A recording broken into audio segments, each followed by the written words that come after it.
ஆசீர்வாதங்கள். இந்த நாளிலும் வேதத்திலிருந்து ஒரு பகுதியை நாம் தியானிக்க போகிறோம்.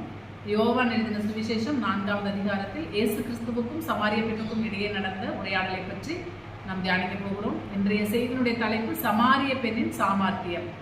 அதை தான் நம்ம தியானிக்க போகிறோம்.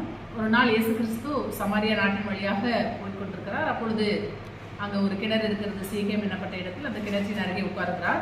களைப்படைந்தவராக உட்கார்ந்து கொண்டிருக்கிறார். அந்த நேரம் பார்த்து சமாரிய பெண் தண்ணீர் முழுவதற்காக அந்த கிணத்தண்டையில் வருகிறார். இயேசு கிறிஸ்து அந்த பெண்ணிடம் தாகத்துக்கு தா என்று சொல்லி கேட்கிறதை நம்ம பார்க்க முடிகிறது. அதற்கு அந்த பெண் சொல்லுகிறாள், நீர் யூதனாக இருக்க என்னிடத்தில், சமாரிய பெண்ணாகி என்னிடத்தில் தாகத்துக்கு தா என்று எப்படி கேட்கலாம் என்று சொல்லி அவள் சொல்கிறார். காரணம் என்னவென்றால், அங்கே 9வது வசனத்தில் சொல்லப்பட்டிருக்கிறது, யூதர்கள் சமாரியருடனே சம்பந்தம் கலவாதவர்கள் ஆனபடியால் சமாரிய ஸ்திரீ அவரை நோக்கி, நீர் யூதனாயிருக்க சமாரிய ஸ்திரீயாக என்னிடத்தில் தாகத்துக்கு தா என்று எப்படி கேட்கலாம் என்றால், இங்க இயேசு கிறிஸ்து யூதன் என்று சொல்லி அந்த பெண் அறிந்து கொள்கிறாள். யூதர்களும் சமாரியர்களும் சம்பந்தம் கலக்க மாட்டார்கள் அந்த நாட்களில். அதனால அவள் அப்படி சொல்லுகிறாள், நீர் எப்படி என்னிடத்தில் தாகத்துக்கு கேட்கலாம் என்று சொல்லி. உடனே இயேசு சொல்லுகிறாள், உன்னிடத்தில் பேசுகிறவர் யார் என்று நீ அறிந்திருந்தாயானால் நீயே அவரிடத்தில் தண்ணீரை கேட்டிருப்பார், அவர் உனக்கு ஜீவ தண்ணீரை கொடுத்திருப்பார் என்று சொல்லி அந்த உரையாடல் அப்படியே தொடர்கிறது. உடனே அந்த பெண் சொல்லுகிறார், உன்னிடத்தில் எந்த ஒரு பாத்திரமும் இல்லை, நீர் எப்படி இதில் அந்த கிணற்றில் தண்ணீர் மொள்ள முடியும் என்று சொன்னவுடன் இயேசு கிறிஸ்து மறுபடியும் சொல்லுகிறார், நான் உனக்கு ஜீவ தண்ணீரை கொடுத்திருப்பேன் அப்படின்னு சொல்லி ஆண்டவர் சொல்லுகிறார். இந்த தண்ணீரை குடிக்கிறவங்களுக்கு மறுபடியும் தாகம் உண்டாகும், ஆனால் நான் கொடுக்கும் தண்ணீரை குடிக்கிறவர்களுக்கு தாகம் எடுக்காது என்று சொல்லி ஆண்டவர் இயேசு கிறிஸ்து அந்த பெண்ணுடன் சொல்லுகிறார். அந்த பெண் அந்த ஜீவ தண்ணீர் என்கிறதான அதனுடைய ஆழமான சத்தியத்தை அறிந்து கொள்ள முடியவில்லை. அவள் சொல்லுகிறாள் அதற்கு மறுமொழியாக, நான் அடிக்கடி வந்து இந்த கிணற்றில் தண்ணீர் மொள்ளாத படிக்கும், எனக்கு அடிக்கடி தாகம் எடுக்காமல் இருக்கும்படிக்கும் எனக்கு அந்த ஜீவ தண்ணீரை கொடுக்க வேண்டும் என்று சொல்லி அங்கே நம்ம அந்த பெண் இயேசு கிறிஸ்துவிடம் பேசுகிறதை காண முடிகிறது. உடனே இயேசு அவளிடம் ஒரு மிக முக்கியமான காரியத்தை கேட்கிறார். நீ போய் உன்னுடைய புருஷனை இங்கே அழைத்து வா என்று சொல்லி அந்த சமாரிய பெண்ணிடம் இயேசு கிறிஸ்து சொல்லுகிறார். உடனே அந்த பெண்ணுடைய பதில் அங்கே என்னவாக இருக்கிறது என்றால், எனக்கு புருஷன் இல்லை என்று சொல்லி சொல்லுகிறார். இந்த இடத்துல நம்ம பார்க்கும்பொழுது இந்த சமாரிய பெண்ணுடைய வாழ்க்கை முறையை பற்றி நாம் சரியாக புரிந்து கொள்ள முடியும். இந்த பெண் ஒரு சரியான வாழ்க்கை வாழ்ந்த பெண் கிடையாது. ஏனென்றால் அங்கே அடுத்த ஒரு சில வசனங்களில் பார்க்கும் பொழுது அங்கே சொல்லப்பட்டிருக்கிறது, எப்படி எனில் 5 புருஷன் உனக்கு இருந்தார்கள், இப்பொழுது உனக்கு இருக்கிறவன் உனக்கு புருஷன் அல்ல, இதை உள்ளபடி சொன்னாய் என்றார். உடனே அந்த பெண் தன்னுடைய வாழ்க்கையை பற்றி சொன்ன இயேசு கிறிஸ்துவிடம், நீ தீர்க்கதரிசி என்று காண்கிறேன் என்று சொல்லுகிறார்.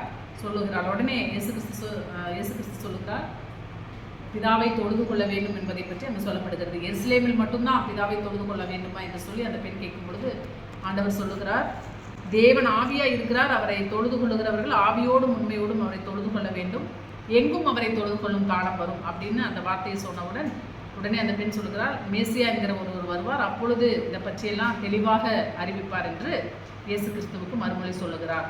மேசியா என்ற அந்த வார்த்தையை சொன்னவுடன் இயேசு கிறிஸ்து சொல்லுகிறார், உன்னுடனே பேசிக் கொண்டிருக்கிற நான் தான் அவர் அப்படின்னு சொல்லுகிறார். உடனே அந்த பெண் குடத்தை ஊருக்குள்ளாக வைத்துவிட்டு தான் வசித்த அந்த ஊருக்குள்ளாக சென்று அங்கே இருக்கிற மக்களுக்கு சொல்லுகிறாள், நான் செய்த எல்லாவற்றையும் ஒரு மனிதன் எனக்கு சொன்னார், அவர் கிறிஸ்து தானோ, வந்து பாருங்கள் என்று சொல்லி அந்த ஊர் மக்களிடம் சொல்லுகிறதை நம்ம பார்க்க முடியாது. பிரியமானவர்கள், இந்த இடத்துல ஒரு மிகவும் முக்கியமான சத்தியத்தை நாம் புரிந்து கொள்ள வேண்டும். இந்த பெண்ணுடைய வாழ்க்கை முறை யாரும் விரும்பத்தக்க வகையில் இல்லை. இந்த பெண் ஒரு தவறான வாழ்க்கை வாழ்ந்த பெண். இப்பொழுது இருக்கிறதான அந்த மனிதனும் புருஷன் அல்ல என்று சொல்லி இயேசு கிறிஸ்துவை சொல்லுகிறதை நம்ம பார்க்க முடிகிறது. அப்போ இந்த பெண்ணுடைய வாழ்க்கை ஒரு தவறான முறையாக காணப்படுகிறது.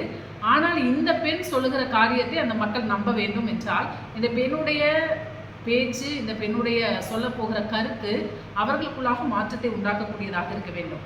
இந்த பெண் சொல்லுகிறாள், அவள் கிறிஸ்து தானோ, வந்து பாருங்கள் என்று சொல்லி அந்த ஊர் மக்களுக்குள்ளாக ஒரு ஆர்வத்தை உண்டாக்குகிறதை பார்க்க முடிகிறது. கிறிஸ்துதானோ, வந்து பாருங்கள் என்று சொன்னவுடன் அங்கே இருக்கிற மக்களுக்கு ஒரு ஆர்வம் உண்டாகிறது. காரணம் என்னவென்றால், யூதர்கள், அந்த ஊர் மக்கள், அங்கிருந்த மக்கள் எல்லாருமே மேசியா என்கிற ஒருவர் வருவார், அவரை பார்க்க வேண்டும் என்கிறதான அந்த ஒரு ஆர்வத்தோடு வாழ்ந்து கொண்டிருந்தவர்கள். இன்றைக்கு இருக்கிற சூழ்நிலை தான். இஸ்ரவேல் மக்கள் இன்று யூதர்கள் இயேசு கிறிஸ்து வரவில்லை என்று நம்பிக்கொண்டிருக்கிறார்கள். ஆகையினால அவர்கள் அந்த வார்த்தையை கேட்டவுடன் எல்லாரும் கிளம்பி இயேசு கிறிஸ்து இருந்ததான அந்த இடத்திற்கு வருகிறதை நம்ம பார்க்க முடிகிறது. அங்கு யோவான் 4வது அதிகாரம் 39வது வசனத்தில் வாசிக்கிறோம், நான் செய்த எல்லாவற்றையும் எனக்கு சொன்னார் என்று சாட்சி சொன்ன அந்த ஸ்திரீயினுடைய வார்த்தை நிமித்தம் அந்த ஊரில் உள்ள சமாரியரில் அநேகர் அவர் மேல் விசுவாசம் உள்ளவர்களானார்கள். சமாரியர் அவரிடத்தில் வந்து தங்களிடத்தில் தங்க வேண்டும் என்று அவரை வேண்டிக் கொண்டார்கள். அவர் 2 நாள் அங்கே தங்கினார். அப்பொழுது அவருடைய உபதேசத்தின் நிமித்தம் இன்னும் அநேகர் விசுவாசித்து அந்த ஸ்திரீயை நோக்கி, உன் சொல்லி நிமித்தம் அல்ல, அவருடைய உபதேசத்தை நாங்களே கேட்டு அவர் மெய்யாய் கிறிஸ்துவாகிய உலக ரட்சகர் என்று அறிந்து விசுவாசிக்கிறோம் என்றார்கள். இந்த பெண் சொன்ன அந்த ஒரு வார்த்தை நிமித்தம், அந்த பெண்ணுடைய சாட்சி நிமித்தம் அந்த ஊர் மக்கள் அநேகர் இயேசு கிறிஸ்துவை ஏற்றுக்கொண்டார்கள், ரட்சிக்கப்பட்டார்கள் அப்படிங்கிறத நம்ம பார்க்க முடிகிறது. உலக ரட்சகர் என்று சொல்லி அறிந்து கொண்டார்கள் என்று நம்ம வேதத்தில் வாசிக்கிறோம். அப்போ இந்த பெண்ணுடைய வாழ்க்கை முறை என்பது மிகவும் தவறான காரியமாக இருந்தாலும் அந்த பெண் சொன்ன சாட்சியை நிமித்தம் அங்கே அநேகருடைய வாழ்க்கையில மாற்றங்கள் ஏற்பட்டதை நம்மளால உணர முடிகிறது. அப்போ அந்த பெண்ணுக்கு ஒரு சாமர்த்தியம் இருந்துச்சு, ஒரு தைரியம் இருந்துச்சு. என்னுடைய வாழ்க்கை முறை அது தவறானதாக இருந்தாலும், நான் ஒரு தவறான பெண்ணாக இருந்தாலும், சரியான ஒரு நபரை நான் என்னுடைய வாழ்க்கையில் சந்தித்து விட்டேன், அவரை பற்றி நிச்சயமாக என்னுடைய ஊர் மக்களுக்கு நான் சொல்ல வேண்டும் என்று சொல்லி அந்த பெண் எடுத்த ஒரு தைரியமான முடிவுனால அங்கே அந்த ஊர் மக்கள் அநேகர் ரசிக்கப்படுகிறார்கள். அந்த பெண் ஒரு வேளை யோசித்திருக்கலாம், நானே தவறான வாழ்க்கை வாழ்ந்துருக்கிறேன், நான் போய் ஊருக்குள்ளே சொல்லும் பொழுது அவர்கள் ஏற்றுக்கொள்ள மாட்டார்கள் என்று சொல்லி அந்த பெண் நினைத்திருப்பார். ஆனால் அந்த இடத்துல அவ்வளோ பெரிய ரட்சிப்பு வந்திருக்காரு. ஆனால் அந்த பெண் அதையெல்லாம் பொருட்படுத்தாதபடிக்கு நான் செய்த எல்லாவற்றையும் எனக்கு சொன்னார் என்று அந்த பெண் சொல்லுகிற அந்த சாட்சி நல்ல சாட்சி கிடையாது.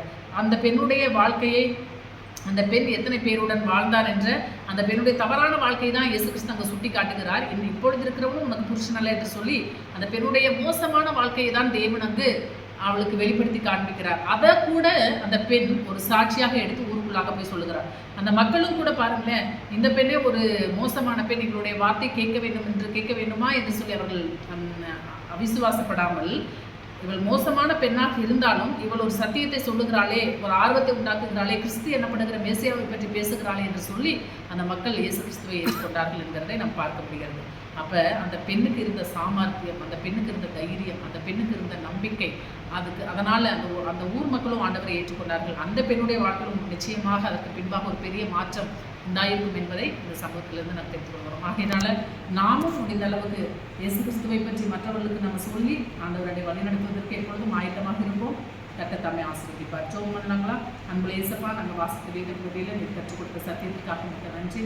சமாரிய பெண் ஒரு தவறான வாழ்க்கை வாழ்ந்தாலும் அந்த பெண்ணை கொண்டு ஒரு ஊர் மக்கள் ஆண்டவரை விசுவாசிப்பதற்கு ஏதுவாக செயல்பட்டாங்க.